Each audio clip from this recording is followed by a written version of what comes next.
everybody, it's Alyce-Kay Ruckelshaus from Threshold of Hineni, and I have a guest today. Mom, you want to stick your hands in there? Hi That's there. my mom. Hello, everybody. Whose hands look older? Oh, she doesn't use palm olive. Okay. Anyway, oops, we're jiggling the table or something. It's a little crowded here, and my camera, the overhang and everything. So anyway, hopefully we're not going to be jiggling you too much. But I wanted her to come do this study with me just for fun and just to give us a little bit of discussion. And so we're just going to do what we've been doing, which is we've been going through and looking for what Peter says about the recipients right now. That's all that we're looking for. But when I read it, if there's something that really strikes you where you are right now, or that strikes you in general, we'll talk about it. Or if there's something that strikes me, then we'll talk about that. Okay, and that's how far we'll go, is just till we reach something, which usually isn't very far. Sounds good. Okay, so we're in chapter 2, verse 11. It says, "Beloved, I urge you as aliens and strangers to abstain from fleshly lusts which wage war against the soul." And we talked actually the last 2 times about aliens and strangers and how we're strangers in this world. And then we also talked about how the things that, the sinful things in our hearts, like lust or envy or jealousy or whatever, that Pearl is in here too, my mom's bulldog, and she's trying to join us. She has some major insights, but we don't understand them. And if you can offer an interpretation, if you have the gift of interpretation, you can do that in the comments below. So anyway, so we talked about how that actually wages war against the soul. So, and then we also talked about the next verse where it says, "Keep your behavior excellent among the Gentiles, so that in the thing which they slander you as evildoers, they may, because of your good deeds, as they observe them, glorify God in the day of visitation." Okay, so now we're ready for verse 13, I guess, is where we're actually starting. "So submit yourself for the Lord's sake to every human institution, whether to a king as one in authority, or to governors as sent by him for the punishment of evildoers and for the praise of those who do right." So there's nothing in there about the recipient, so we don't have anything to write down. There's a command, so we'll be dealing with that later. Did you have anything, Mom, that really struck you on that? Nothing. Okay, so we'll keep going. "For such is the will of God, that by doing right you may silence the ignorance of foolish men." And I think that kind of goes back to what it was talking about in verse 12, where it was talking about the things that they slander you as evildoers. Your good deeds are going to prove that they're wrong, and that's going to glorify God. So we have to be very careful about how we act.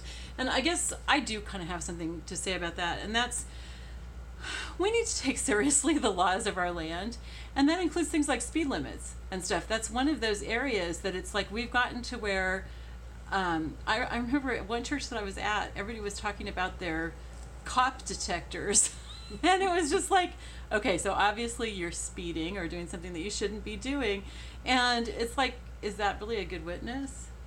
Right. I have something to add to that too. Okay. One of the things when I'm getting ready to go on a trip, a prayer that I pray is, "Lord, help me to be safe, courteous, and alert." And people often ask me, "Well, why do you say courteous?" And really it's because as a representative of God, I want to be courteous so that people will know that I'm a God follower. That's really good. And then that's how that glorifies God. We got to be really careful that we're not jiggling this camera. Sorry you guys if we're jiggling you. I'm not used to this. And we're really crowded, and my mom's actually having to like almost embrace the stand that holds the camera. So sorry. If it's making you dizzy, just close your eyes, because there's really nothing to see anyway. She's trying to keep her hands in there and everything. She's trying to figure out how this whole thing works. So there's not really rules. It's just how you want to do it.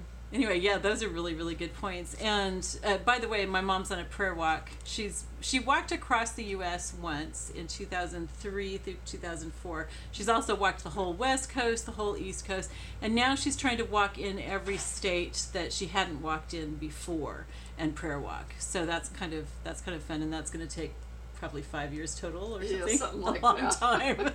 Well, we've been gone for 2.5 years now. So yeah, so she's 77. She's 77. Sorry, you guys.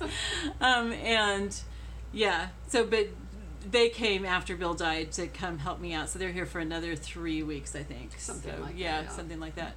So anyway, so so there was something that you were saying about that made me, Russ Bean, our pastor, when I was a little bit younger, not when I was a kid, but when I was younger, he shared a really cool illustration, speaking of speed limits and stuff. He was a former cop. And he shared a really great illustration about how peer pressure works. And he was saying, when you're driving on the freeway and you can't just be looking at your speedometer all the time. You start going the same speed as everybody else. And if they're speeding, you just start speeding along with them unless you're really, really paying attention. And I don't know, he probably said that like 20 or 30 years ago. Wow, yeah. And it really, really struck me and made me aware that I have to be aware of the peer pressure that's going on around me. And that's a lot of this here too, you guys. It's like submitting yourself to every human institution.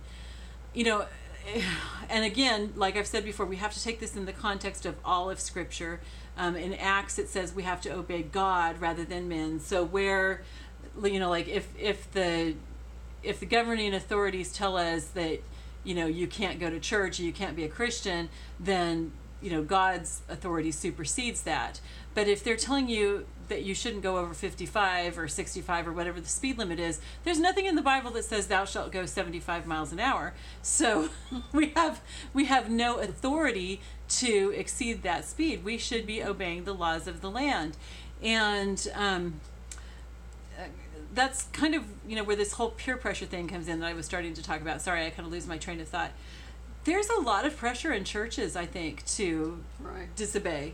I mean, not that people are going, you must disobey or anything, but it's like, you're really, like when I commented to people, so really you have something to help you break the law, I got a lot of pressure, negative pressure about that it was like, well, you're just being you're being legalistic or something like that. That's not legalism. That's obeying what it says here, that you're supposed to submit to every earthly institution. And, or people just, that's no big deal. It doesn't matter, if I go faster as long as they don't catch me. Well, no, that's not how it works. Sin is sin, whether you're, and I don't mean to make that out to be like the biggest sin ever or anything. It's just an example of a sin. And, and it's like, and I think we all struggle with it. Do I always stay under the speed limit? I try to, but sometimes I look at the speedometer, I'm going too fast. It's that whole thing, And so no, I'm not perfect in this. And that's one of the reasons why I chose that too, is because I want to be able to say I'm not perfect in that. I'm trying, but I'm not perfect. And none of us is ever going to be perfect in those things, but we should be trying at least to do these things and to comply. So anyway, so I think that gives us a good thing to think about today, and I think that we'll quit there. And I'm so sorry that we've been shaking this camera the whole time, you guys, but it's not you, it's both of us. It's because I've got the thing up against the table. So anytime we touch the table. So anyway, we love you all. You love them too, right, Mom? Absolutely. Yeah, see, she kissed too. Okay. We'll see you later. Bye-bye. Bye.